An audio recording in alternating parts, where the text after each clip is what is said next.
मैं डॉक्टर कुसुमलता, प्राचार्य एवं एचओडी बयानी गर्ल्स बीएड कॉलेज, मैं आप सभी का स्वागत करती हूँ। आज का मेरा विषय सूक्ष्म शिक्षण चक्र है, जिस पर मैं अपनी बात आपके समक्ष प्रस्तुत कर रही हूँ। माइक्रो टीचिंग साइकिल सूक्ष्म शिक्षण चक्र को पढ़ने से पहले मुझे ये आवश्यकता महसूस हो रही है कि मैं सर्वप्रथम सूक्ष्म शिक्षण क्या है उसके बारे में आपको बताऊं। सूक्ष्म शिक्षण अध्यापन शिक्षण के क्षेत्र में एक नवीन आशा, एक उत्साह का प्रतीक है। सूक्ष्म शिक्षण वह प्रक्रिया है, वह शिक्षण है जिसके अंतर्गत कम समय, विषय वस्तु और कम छात्रों के माध्यम से शिक्षण प्रक्रिया पूरी की जाती है। जैसा कि सूक्ष्म शिक्षण एक प्रयोगशालीय विधि है जिसके के माध्यम से छात्राध्यापकों में उनका शिक्षण प्रक्रिया के तहत विकास किया जाता है।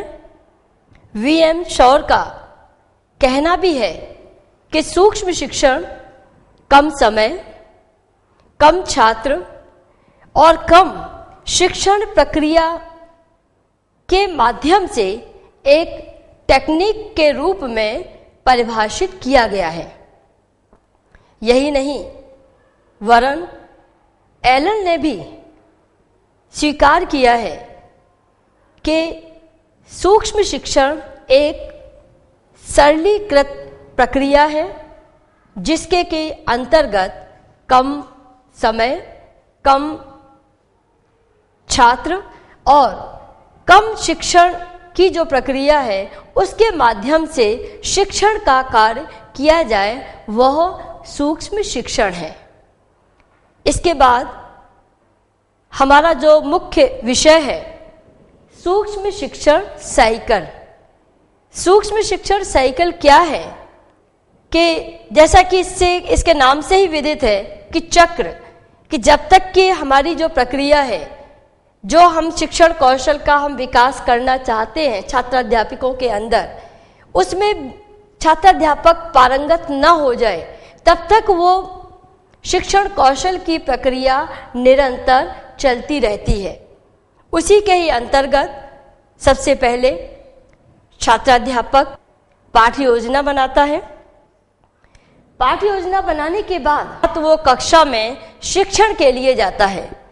कोई सा भी एक टॉपिक लेता है और उस टॉपिक पर अपनी बात को शिक्षण प्रक्रिया के माध्यम से बच्चों के समक्ष रखता है। टीचिंग के बाद अब छात्राध्यापक के अंदर ये प्रश्न आता है कि जो मैंने पढ़ाया उसमें कहाँ कमी रह गई, उनमें सुधार लाने के लिए वो छात्रों से फीडबैक लेता है। तो इसलिए दूसरा स्टेप है फीडबैक। वो अपनी कमियों के बारे में जानता है कि मैंने कहाँ पर त्रुटि की। वो उस त्रुटियों को हम फीडबैक के माध्यम से, पृष्ठ पोषण के माध्यम से अपनी कमियों को दूर कर सकते हैं।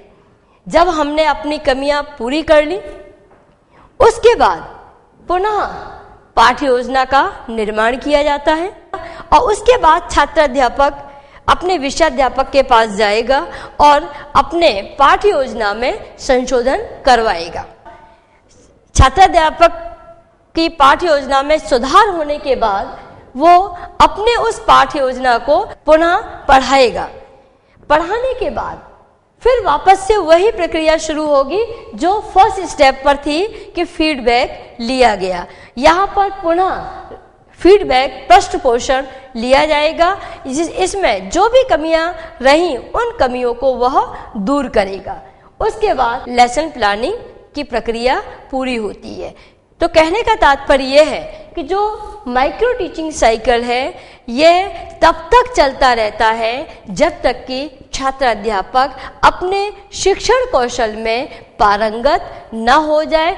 इसीलिए इसका नाम दिया गया है सूक्ष्म शिक्षण चक्र या माइक्रो टीचिंग साइकिल।